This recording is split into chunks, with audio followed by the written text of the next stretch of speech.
میرے محترم سامعین کرام اور صد گرامی قدر عزیز و بزرگوں، بھائی اور دوستوں، ابھی میں نے آپ حضرات کے سامنے سورۃ الانبیاء کی آیت نمبر 107 تلاوت کی ہے۔ یہ قرآن مجید کی ایک بہت مشہور آیت مبارکہ ہے جس میں ارشاد باری تعالی ہے وَمَا أَرْسَلْنَاكَ إِلَّا رَحْمَةً لِّلْعَالَمِينَ۔ اللہ تعالیٰ نے اپنے حبیب حضرت محمد صلی اللہ علیہ وسلم کو خطاب کر کے فرمایا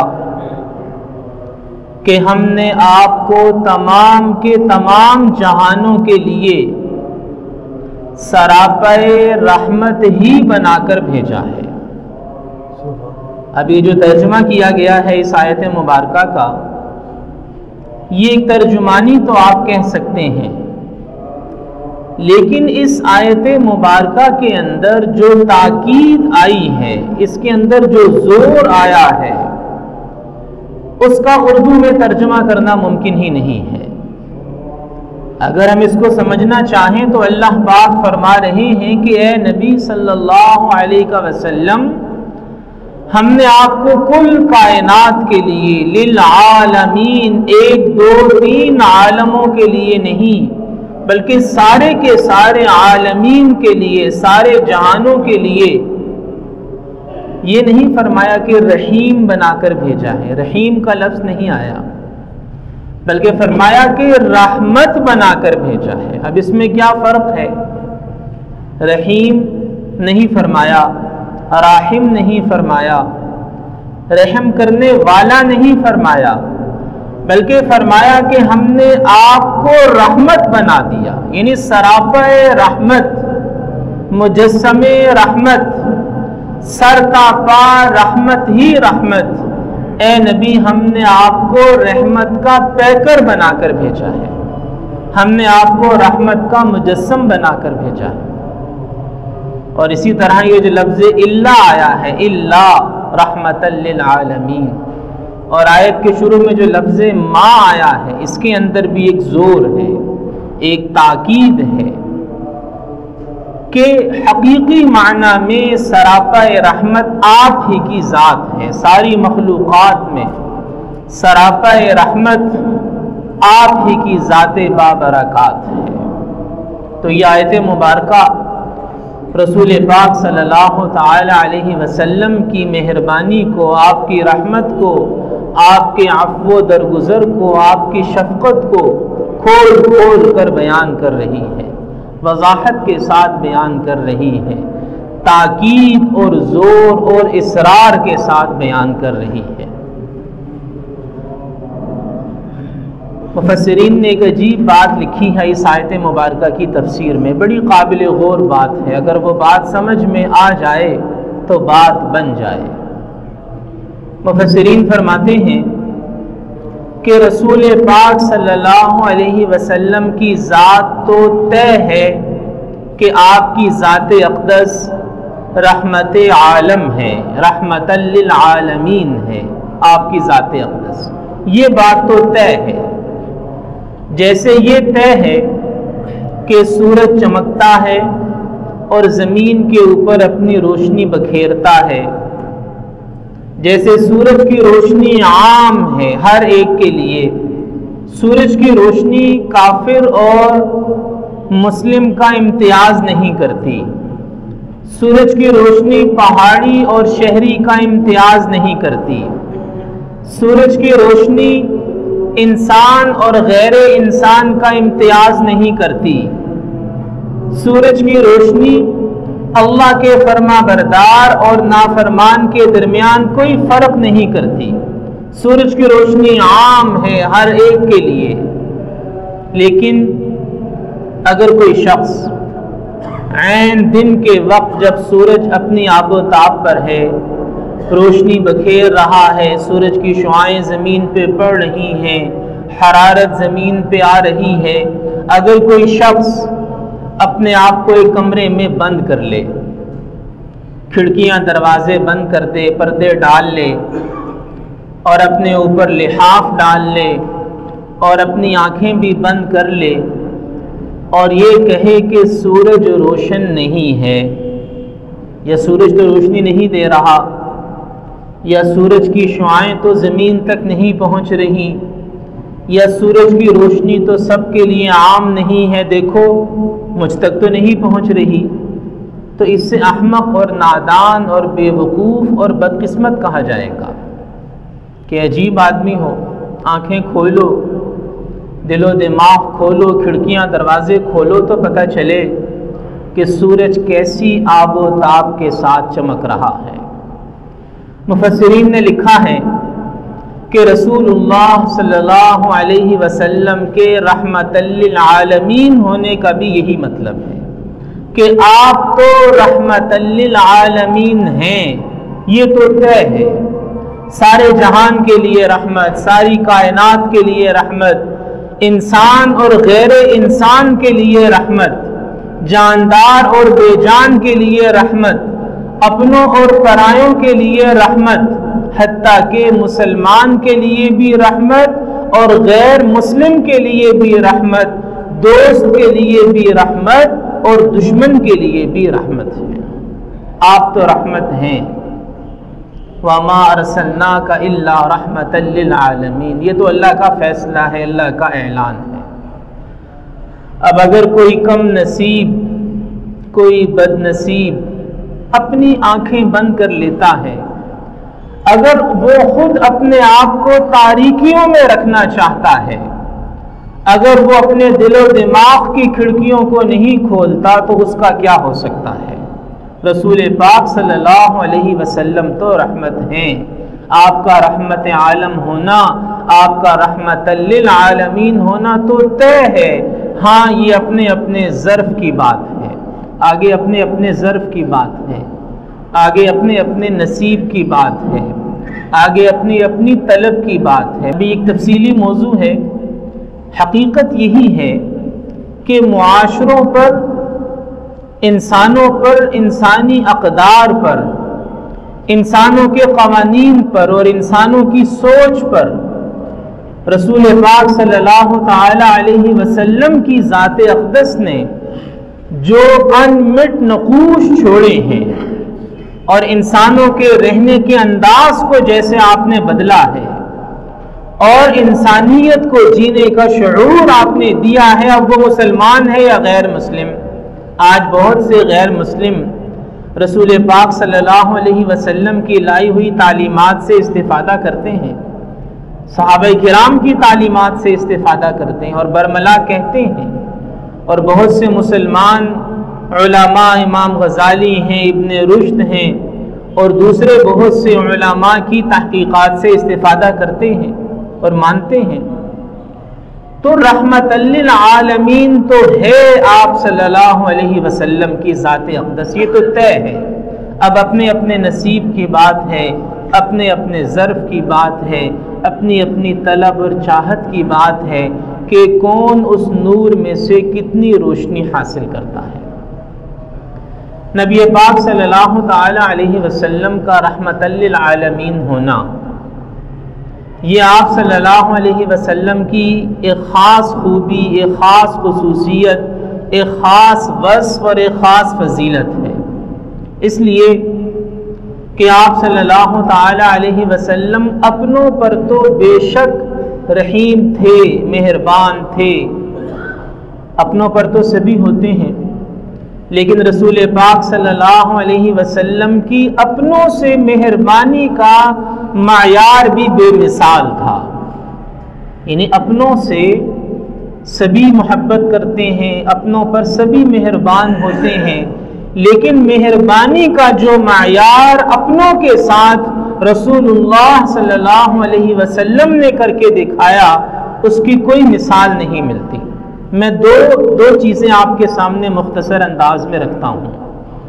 نبی پاک صلی اللہ علیہ وسلم کی پہلی زوجہ محترمہ سیدہ خدیجۃ الکبریٰ رضی اللہ تعالی عنہا کا وصال ہوئے ایک عرصہ ہو گیا تھا، مختصر واقعہ عرض کر رہا ہوں۔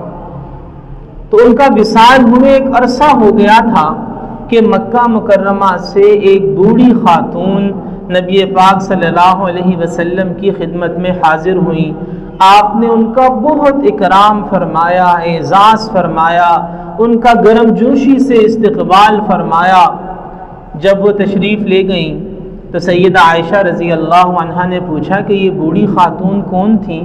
آپ نے ان سے اتنی محبت اور اعزاز اور اکرام کا معاملہ فرمایا. تو نبی پاک صلی اللہ علیہ وسلم نے فرمایا کہ یہ خدیجہ کی سہیلی ہے، خدیجہ کی سہیلی ہے، اور جس کے ساتھ وقت گزرا ہو، ان حسن العہد من الایمان، جس کے ساتھ وقت گزرا ہو اس گزرے وقت کا پاس رکھنا، لحاظ رکھنا، یہ بھی ایمان کا حصہ ہے. اب آپ دیکھیے کہ اپنوں سے، بیوی بچوں سے سبھی محبت کرتے ہیں، لیکن رسول پاک صلی اللہ علیہ وسلم کی رحمت کا معیار کہ عرصے بعد ان کی سہیلی آئیں، ان کے وصال کے کئی سالوں بعد آپ نے ان کا بھی اعزاز اور اکرام فرمایا. اور 10 سالوں میں آپ نے نہ کبھی مجھے ڈانٹا، نہ کبھی مجھے مارا، نہ کبھی مجھے برا بھلا کہا، نہ کبھی یہ کہا کہ تو نے یہ کیوں کیا، اور نہ کبھی یہ کہا کہ تو نے یہ کیوں نہیں کیا، کبھی نہیں کہا. اب چھوٹا سا بچہ ہے، خدمت پر مقرر ہے، ظاہر ہے شرارت بھی کرے گا، غلطی بھی کرے گا، سیکھے گا، آہستہ آہستہ سیکھتا ہے چیزوں کو، اور جو سیکھ رہا ہوتا ہے اسے ڈانٹ پڑ ہی جاتی ہے. لیکن 10 سالوں میں ایک مرتبہ بھی نبی پاک صلی اللہ علیہ وسلم نے اپنے اس خادم کو کبھی نہیں ڈانٹا، کبھی نہیں مارا، کبھی برا بھلا نہیں کہا. اپنوں پہ تو آپ کی رحمت کا یہ عالم ہے، اپنوں پہ.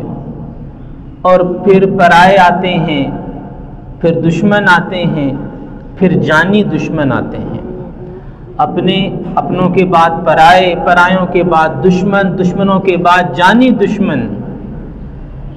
میرے محترم بھائی اور دوستو، جب اللہ نے یہ فرمایا کہ وَمَا أَرْسَلْنَاكَ إِلَّا رَحْمَةً لِّلْعَالَمِينَ، اے نبی ہم نے آپ کو تمام جہانوں کے لیے رحمت بنا کر بھیجا ہے، تو اس آیت مبارکہ کی سچائی کی دلیل، اس آیت مبارکہ کی حقانیت کی دلیل حضرت محمد صلی اللہ علیہ وسلم کی مبارک زندگی ہے. حضور صلی اللہ علیہ وسلم کی مبارک زندگی سے اس آیت مبارکہ کے ایک ایک حرف کی صداقت اور حقانیت ثابت ہوتی ہے. جانی دشمن. طائف میں دیکھیے کیا ہوا، میں مختصر انداز میں عرض کروں گا کیونکہ موضوع تو یہی آیت مبارکہ ہے. طائف میں دیکھیے کیا ہوا. زندگی کا سب سے مشکل دن دکھانے والوں کو رسول پاک صلی اللہ علیہ وسلم نے معاف فرما دیا. احد میں دیکھیے کیا ہوا. احد میں آپ کے محبوب ترین چچا سید الشہداء حضرت حمزہ رضی اللہ عنہ کو نہ صرف شہید کیا گیا بلکہ ان کے جسد خاکی کی بے حرمتی بھی کی گئی، سینہ مبارک چاک کیا گیا. اور آپ اتنا روئے، حالانکہ حیات طیبہ کا سب سے مشکل دن طائف کا دن ہے، لیکن سب سے زیادہ نبی پاک صلی اللہ علیہ وسلم جس دن اشکبار ہوئے ہیں، جس دن روئے ہیں، وہ طائف کا دن نہیں ہے، کیونکہ اس دن جو تکلیف بھی آئی تھی اپنی ذات پر آئی تھی. اب تو اپنے 70 پیاروں کی لاشیں سامنے پڑی تھی، 70 پیاروں کی، اور ان میں حضرت حمزہ جیسے چچا بھی شامل تھے. تو سب سے زیادہ آپ روئے ہیں احد کے موقع پر، غزوہ احد میں روئے، پھوٹ پھوٹ کر روئے، اپنے پیاروں کو دیکھ کر روئے. لیکن جنہوں نے یہ کیا ان کے لیے دستے دعا بلند فرمائے کہ یا اللہ ان کو بھی ہدایت عطا فرما، کہ جنہوں نے کیا. اور پھر اس کے بعد فتح مکہ کے موقع پر سب مشرکین مکہ سامنے قطار میں کھڑے ہیں. یہ کون لوگ ہیں جنہوں نے مکہ سے نکل جانے پر مجبور کیا؟ یہ کون لوگ ہیں جو بدر میں لڑے، احد میں لڑے، خندق میں لڑے، صلح حدیبیہ کے موقع پہ مکہ جانے نہیں دیا، ساری مشکلات کا جو سبب تھے سامنے قطار میں کھڑے ہیں، رسول اللہ صلی اللہ علیہ وسلم نے فرمایا لا تثریب علیکم اليوم، آج کوئی مواخذہ نہیں ہے، اللہ تمہیں بھی معاف فرمائے، اللہ ہمیں بھی معاف فرمائے۔ جانی دشمن۔ اب آگے چلتے ہیں۔ انسانوں پر تو آپ کی رحمت کا عالم آپ نے دیکھ لیا، سن لیا۔ اب جو دوسری مخلوقات ہے، اللہ کی دوسری مخلوقات جو جانور ہیں، پرندے ہیں، پودے ہیں، حتیٰ کہ حشرات الارض، چیونٹیاں، نبی پاک صلی اللہ علیہ وسلم کی رحمت کا دائرہ تو ان تک وسیع ہے۔ مختصر عرض کرتا ہوں، آپ نے فرمایا کہ ایک مرتبہ ایک آدمی نے، لمبا واقعہ ہے، ایک مرتبہ ایک آدمی نے ایک پیاسے کتے کو پانی پلایا، اللہ جل جلالہ نے اس پیاسے کتے کو پانی پلانے پر اس آدمی کی مغفرت فرما دی۔ ناپاک جانور ہے، اگر کوئی شرعی عذر نہ ہو رکھوالی کے لیے یا شکار کے لیے تو کتا گھر میں رکھنا بھی جائز نہیں ہے، ناپاک جانور ہے، پالتو بھی نہیں ہے، حلال بھی نہیں ہے، لیکن اسے پانی پلانے پر اللہ جل جلالہ نے اس آدمی کی مغفرت فرما دی۔ یہ رسول اللہ صلی اللہ علیہ وسلم نے تفصیلی واقعہ بیان فرمایا اور صحیح حدیث میں ملتا ہے۔ اسی طرح آپ نے فرمایا کہ ایک مرتبہ ایک عورت نے ایک بلی کو باندھ دیا، نہ اسے کھانے پینے کے لیے دیا، نہ اسے آزاد چھوڑا، وہ بلی بھوک اور پیاس سے مر گئی۔ اس عمل پر اللہ نے اس عورت کو جہنم میں داخل فرما دیا، بلی کے ساتھ ظلم کرنے پر۔ اسی طرح ایک واقعہ مشکات شریف میں، حدیث کی دوسری کتابوں میں ہے کہ ایک سفر کے موقع پر کچھ لوگوں نے ایک گھونسلے میں سے ایک پرندے کے بچے نکال لیے۔ اب وہ پرندہ پھڑپھڑانے لگا، شور مچانے لگا۔ نبی پاک صلی اللہ علیہ وسلم کو جب معلوم ہوا، آپ تشریف لائے تو آپ نے ناراضگی کا اظہار فرمایا اور آپ نے ایک جملہ فرمایا، وہ بڑا قابل غور ہے۔ آپ نے فرمایا کہ من فجع هذه بولدها، کہ اس پرندے کو اس کے بچے چھین کر کس نے تکلیف پہنچائی ہے؟ بچے چھین کر، بچے، ولد بچے کو کہتے ہیں، انسان کا بچہ، ولد۔ تو آپ نے فرمایا کہ کس نے اس کے بچے چھینے ہیں، اس کے بچے چھین کر اس کو تکلیف پہنچائی ہے، اور فرمایا کہ ردو الیہا ولدہا، اس کے بچے اس کو واپس کر دو، بچے اس کو واپس کر دو۔ یعنی وہ چھوٹا سا پرندہ، اس چھوٹے سے پرندے کا چھوٹا سا دل، اور اس دل کے اندر جو چھپی ہوئی ممتا اور اس ممتا کا احساس کرنے والے ہیں حضرت محمد صلی اللہ علیہ وسلم۔ اس ممتا کا احساس، اس ماں کے درد کا احساس، ایک پرندے کے بچے، بھئی اگر لے جاتے تو پھر بھی کیا تھا، تھوڑی دیر شور مچاتی، پھر اسے صبر آ ہی جاتا، لیکن نہیں، نبی پاک صلی اللہ علیہ وسلم نے اس درد کو محسوس فرمایا جو ایک پرندے کے ننھے سے دل میں جو ممتا کا احساس ہے اور ماں ہونے کی وجہ سے جو درد ہے، آپ نے اسے محسوس فرمایا۔ آج تو انسان کے بچے کو بھی انسان نہیں سمجھتے، تو پرندوں اور جانوروں کے بچوں کی تو کیا بات ہے، انسانوں کے بچوں کو بھی انسان نہیں سمجھا جاتا۔ اور پھر اسی طرح ایک اور واقعہ حدیث کی کتابوں میں موجود ہے کہ ایک جگہ چیونٹیوں کا بل تھا، چیونٹیوں کا جیسے گھر ہوتا ہے، چیونٹیوں کا بل تھا، تو کسی نے اسے آگ لگا دی، چیونٹیوں کے بل کو آگ لگا دی، چیونٹیاں جل گئیں۔ نبی پاک صلی اللہ علیہ وسلم کو پتہ چلا تو سختی سے منع فرمایا، ڈانٹا، غصے کا اظہار فرمایا، اور فرمایا کہ آگ کے رب کے سوا، اللہ کے سوا کسی کو حق نہیں ہے کہ وہ کسی جاندار کو آگ میں ڈالے۔ اسلام میں کسی جاندار کو جلانا، کسی جاندار کو آگ میں ڈالنا یہ درست نہیں ہے، حتیٰ کہ سبز ٹہنیوں کو، سبز پتوں کو جلانا بھی درست نہیں ہے۔ سبز ٹہنی، سبز پتا، سبز درخت، گھنا درخت، اسے جلانا جائز نہیں ہے۔ کسی جاندار کو آگ میں ڈالنے کا تمہیں کوئی حق نہیں ہے۔ میرے محترم بھائی اور دوستو، یہ میں نے مختصر انداز میں عرض کیا کہ رسول پاک صلی اللہ علیہ وسلم کی رحمت کا کیا عالم تھا۔ یعنی آیت مبارکہ تو ہم نے کئی بار سنی ہے، پڑھی ہے، لیکن چند گوشے، ابھی یہ چند گوشے ہیں، وگرنہ اس آیت مبارکہ پر تو گھنٹوں بات ہو سکتی ہے۔ چند گوشے میں نے آپ حضرات کے سامنے عرض کیے کہ اپنوں پر رحمت کا وہ معیار قائم فرمایا جو بے مثال ہے، دشمنوں پہ رحمت اور مہربانی کا وہ معیار قائم فرمایا جو بے مثال ہے، اور جانوروں اور پرندوں اور پودوں اور حشرات پر رحمت کا وہ معیار قائم فرمایا جو بے مثال ہے۔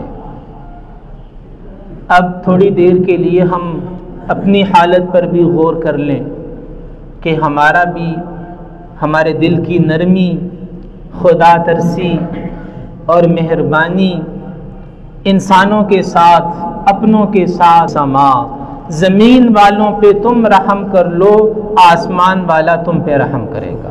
تم زمین والوں پہ رحم کرو، یہ نہیں فرمایا کہ مسلمانوں پہ رحم کرو، یہ نہیں فرمایا کہ انسانوں پہ رحم کرو، کیا فرمایا؟ ارحموا من فی الارض، زمین والوں پہ تم رحم کر لو، یرحمکم من فی السماء، آسمان والے کے رحم کے حقدار بن جاؤ گے۔ اور دوسری حدیث مبارکہ رسول اللہ صلی اللہ علیہ وسلم نے فرمایا من لا یرحم لا یرحم، جو رحم نہیں کرتا اس پہ رحم نہیں کیا جاتا۔ اللہ پاک ہم میں سے ہر ایک کو عمل کی توفیق عطا فرمائے۔ وآخر دعوانا ان الحمدللہ رب العالمین۔